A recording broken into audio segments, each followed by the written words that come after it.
El rey Pedro IV, el 12 de marzo de 1354, quiso reactivar la ciudad de Huesca, herida de muerte por la peste, fundando la universidad en las Cortes de Alcañiz. Y ahora de nuevo, gracias al apoyo de Alcañiz, de su Instituto de Estudios Humanísticos, con su director José María Maestre y de su alcalde Miguel Ángel Esteban, que finalmente no ha podido venir, como era su deseo, se daba a conocer la Universidad de Huesca, cuya brillantez había quedado sepultada. Este libro, este es el de 500 años de historia, distribuido en todas las universidades españolas y extranjeras, ha tenido una repercusión enorme y marca un antes y un después en el reconocimiento de la Universidad de Huesca. El mismo título, 500 años de historia,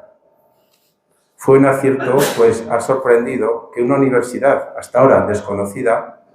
fuera todavía, después de 180 años de su desaparición, la tercera más longeva de España después de Salamanca y Alcalá de Henares. En el acto del Tanto Monta, el profesor Maestre además anunció el apoyo del Instituto de Estudios Humanísticos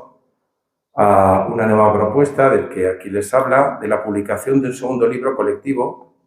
que finalmente se compone de 17 capítulos, 17 intervenciones y que tiene el nombre de Humanismo y Poder, circunstancias de la Universidad de Huesca. En el prólogo, el profesor Manuel Martínez Neira, de la Universidad Carlos III, experto en historia de las universidades, considera la Universidad de Huesca como un ejemplo paradigmático de lo que fue la universidad en el antiguo régimen y considera que a través de la Universidad de Huesca se puede entender muchos aspectos de las universidades de aquellos tiempos. Dos capítulos inciden en el Renacimiento. Uno es de la profesora María Celia Fontana, de la Universidad del Estado de Morelos, en México. Un estudio muy interesante sobre el renacer de la Universidad de Huesca sobre 1500, sobre todo gracias a la influencia de un gran obispo, Juan de Aragón, sobrino de Fernando el Católico. Otro estudio sobre el Renacimiento también muy interesante es el que ha hecho nuestro compañero de estudios y Sergio Paul, que va desgranando cómo fueron entrando los clásicos en la librería de la universidad. De la segunda mitad del Renacimiento hay dos trabajos que inciden en el espinoso asunto de la disputa universitaria entre Huesca y Zaragoza. El primero es de José Antonio Beltrán, profesor de la Universidad de Zaragoza, que explica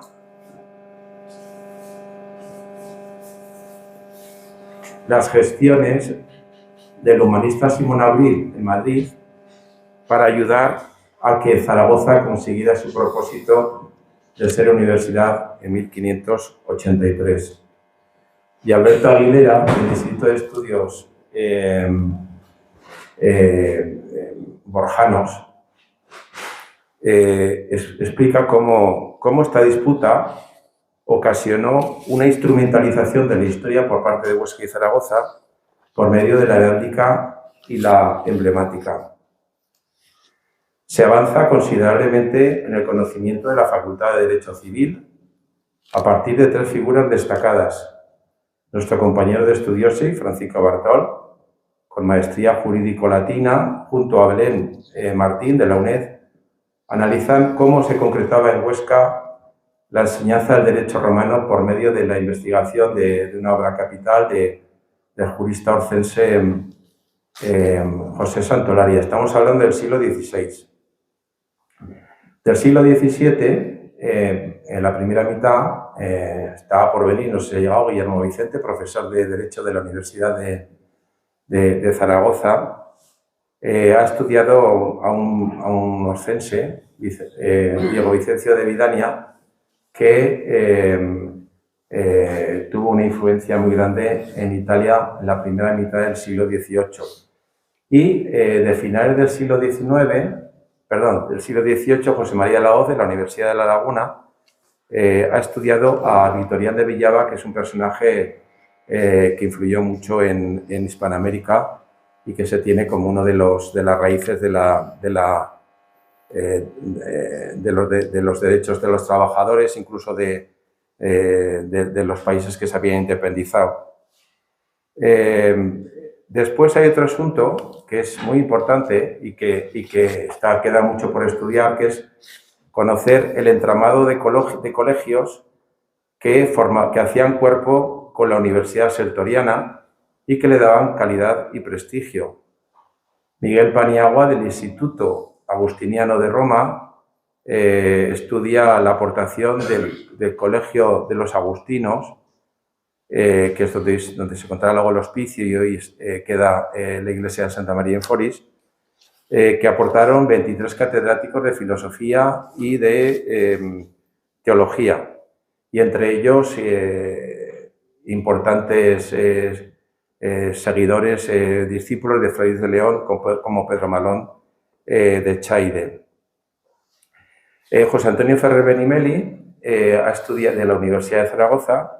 se centra en las escuelas de gramática y latinidad del Colegio de los Jesuitas, donde escribió sus obras inmortales Baltasar Gracián. Y Antonio Naval, de la Universidad San Jorge y miembro también de Studiosi, explica la continuidad de la pedagogía sertoriana en el colegio seminario tras la supresión de la universidad. Uno de los puntos fuertes de las raíces de la universidad fue la pedagogía sólida y exitosa. De momento, aparte de este trabajo del profesor Naval, hay dos trabajos más que inciden en la poesía neolatina. La catedrática de latín, Rosa María Marina, la Universidad de Zaragoza, y que también forma parte de Studiosi, y Gonzalo Fontana, han estudiado los poemas latinos de dos certámenes orcenses de 1650 y 1696 respectivamente. El primero dedicado al matrimonio de Felipe IV con Mariana de Austria y el segundo a la muerte de esta reina. Bueno, pues se ve la evolución, la progresiva influencia y fortaleza de los jesuitas en cuanto a la práctica de ellos mismos y los alumnos de la poesía neolatina.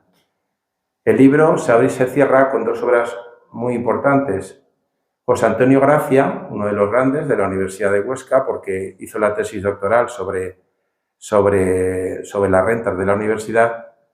da un panorama magistral de las rentas de la Universidad de Huesca desde el principio hasta el final, que también es paradigmático y no está muy poco estudiado y puede ser un ejemplo para otras universidades que no ha sido estudiado. Y para terminar, Juan Francisco Baltar, que también le hubiera gustado estar, como otras veces, pero tenía clases,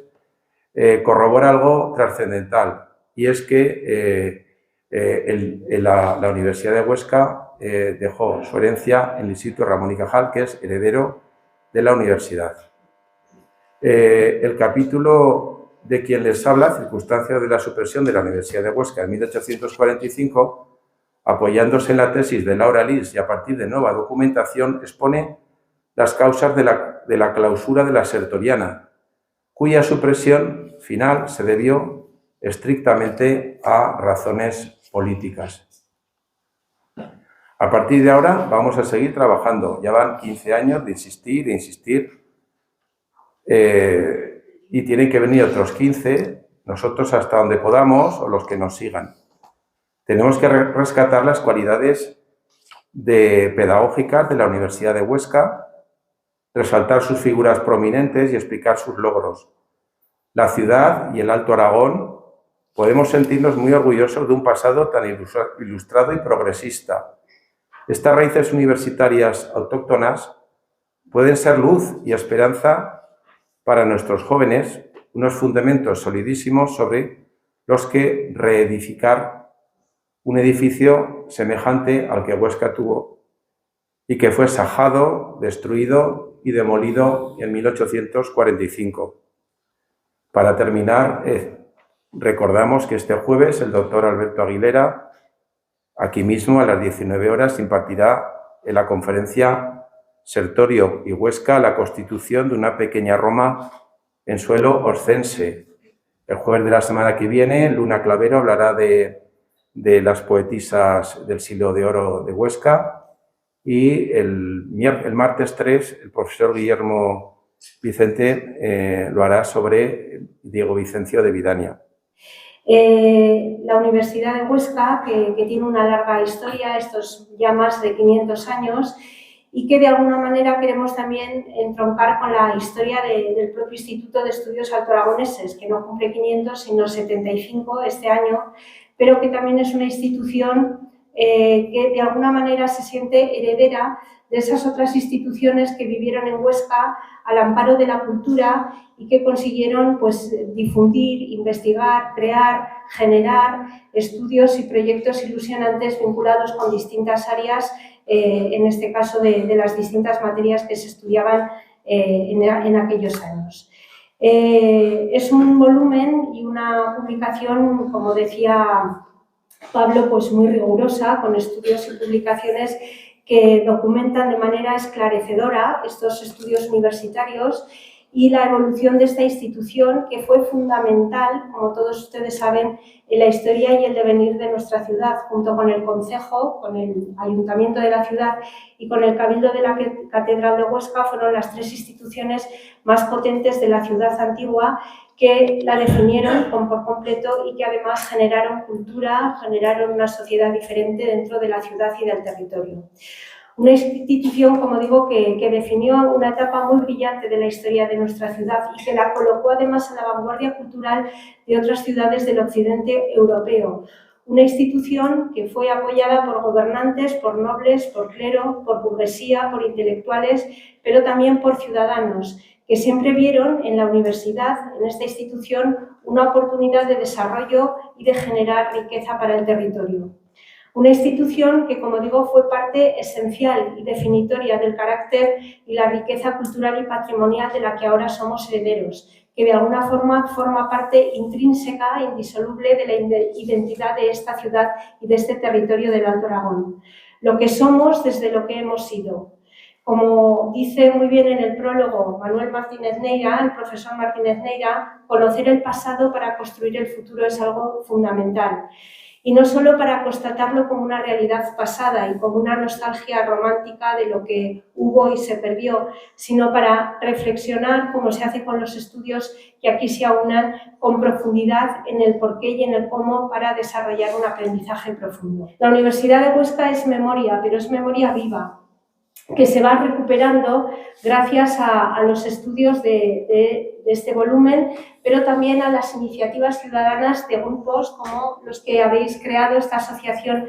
de Estudiose Pro Universitate Sertoriana, este grupo de oscenses que sigue poniendo hoy en día todo su empeño en devolver el valor de la Universidad de Huesca, una universidad que sirvió para crear una sociedad y una ciudad más justa, más fuerte, más progresista y más sabia, porque la cultura debe servir para eso. La cultura con mayúsculas nos debe servir para crecer y para hacer brillar a las sociedades. Es una cuestión de justicia histórica, si me permiten utilizar esta expresión. Una entidad consagrada a la recuperación de la historia de la Universidad de Huesca y a su difusión debe contar, por parte del Ayuntamiento, con el mayor apoyo posible. Y ofrecer este espacio de lo que fue Colegio Mayor adscrito a la Sertoriana es coherente con esta decisión del equipo de gobierno. Primero, este carácter colectivo, que ya hablaba Pablo y también ha hablado Susana y don José María, que habla bien a las claras del interés que despierta la Universidad Sertoriana y de la capacidad de la Asociación Estudiosi de convocar a destacados especialistas para conformar esta obra. El segundo, el hecho de que la edición haya contado con el apoyo de varias universidades y específicamente del Instituto de Estudios Humanísticos de Alcañiz y la ciudad donde Pedro IV decretó la fundación de la Universidad Sertoriana. Y tercero, que Estudiosi mantiene una programación estable de actos, actividades e iniciativas que van consolidando a esta entidad como la asociación de referencia para investigar y difundir un ámbito glorioso de la historia de Huesca. Un cometido que es necesario resaltar, porque el orgullo de ser oscense debe nutrirse, en una buena parte, del conocimiento de nuestro pasado. Ser una ciudad universitaria ha marcado el carácter de la ciudad y aún lo sigue marcando a día de hoy.